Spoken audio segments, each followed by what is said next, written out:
malam. Sekarang pukul 10:30 malam. Saya sebelum tidur saya mau sedikit bercerita karena banyak DM yang masuk, banyaknya komentar, pertanyaan di kolom komentar saya, ataupun melalui WhatsApp, gitu kan. Intinya apa penyebab autoimun anak saya? Jadi anak saya itu dinyatakan autoimun pertama kali di tahun 2018, di mana di tahun itu dokter cuma menyampaikan bahwa penyebab autoimun di tahun 2018 itu cuma 2, faktor genetik atau faktor pola hidup. Salah satu faktor pola hidup tuh salah satunya itu stres atau marah yang dipendam itu bisa memicu autoimun.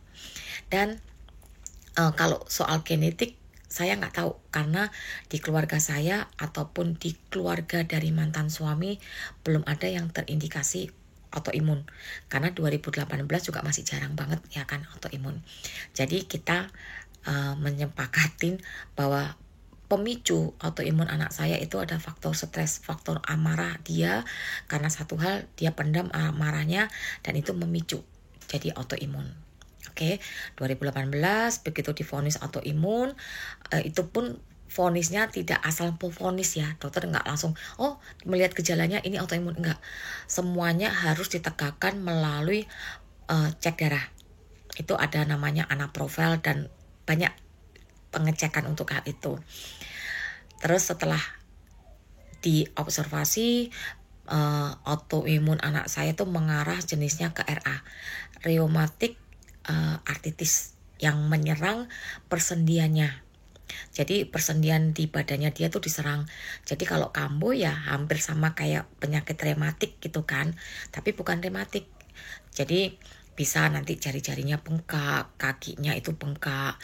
Terus kalau untuk flare tuh maksudnya kalau ya kambuh gitu, nggak persendiannya aja yang diserang, bisa terkadang memar-memar, terus tulang keringnya itu kayak bintik-bintik merah seperti itu, atau kayak ada kayak enzim gatal-gatal gitu. Jadi flare-nya itu bermacam-macam. Tapi untuk jenis sakit, jenis autoimunnya tuh RA. Nah, kalau sekarang ini sepanjang perjalanan itu autoimun, kalau saya mendengar cerita-cerita kan penyebabnya bertambah. Salah satunya yang saya nggak tahu ya, salah satunya katanya ada akibat dari vaksin COVID kemarin. Nah, terus di 2018 itu pada saat anak saya udah dinyatakan autoimun, kita menjalankan pengobatan ke rumah sakit, awalnya di rumah sakit swasta yang ada di Jakarta Selatan, tapi karena di situ peralatannya atau pengobatannya belum terlalu menunjang untuk yang tingkat selanjutnya, anak saya dirujuk ke rumah sakit pemerintah yang terbesar gitu di Indonesia yang ada di daerah Salemba. 2018 pengobatan, dan saat itu 2018 anak saya kerja, tapi kayaknya udah kerja sih atau kuliah ya, saya lupa. Kayaknya iya masih kuliah. Terus untuk mencapai remisi itu cepet banget gitu loh, cepet banget. Terus remisi itu maksudnya dinyatakan nggak sembuh tapi sudah di masa aman, itu namanya remisi 2018. Dan udah enakan, anak saya berhenti pengobatannya. Terus habis itu karena tidak minum obat, tidak kontrol ke dokter, di tahun 2020 waktu COVID itu anak saya gejalanya itu flare-nya mulai tambah parah. Terus kita berobat lagi berapa bulan, terus aman, remisi gitu kan. Nah itu pun di 2020 kan anak saya nggak kerja, jadi tingkat stresnya nggak ada gitu kan. Jadi untuk mencapai remisi cepat gitu. Jadi intinya autoimun itu tidak boleh capek, tidak boleh stres. Faktor makanan ada pengaruhnya, tapi kalau menurut dokter sih, kalau saya tanya ada pantangan nggak ada gitu kan. Jadi memang lebih kalau stres capek itu lebih cepet banget. Udah, habis itu 2020 terus kambuh lagi, tapi anak saya masih kerja, jadi dia mau ninggalin kerjaan kantor nggak bisa. Akhirnya berobat lagi di tahun sekitar 2024 ke rumah sakit yang di Salemba. Terus ya gitu, karena pengaruh kerjaan di kantor dia nggak bisa kontrol rutin. Akhirnya di 2025 kemarin sekitar bulan Juni itu anak saya pindah dokter dan pindah rumah sakit. Oke, singkat cerita menjalankan pengobatan opnam, Juni opnam, Agustus opnam. Opnam itu kenapa? Karena dokter mau memasukkan obat melalui infus, gitu kan. Dan obatnya ini ibaratnya dosisnya udah tinggi.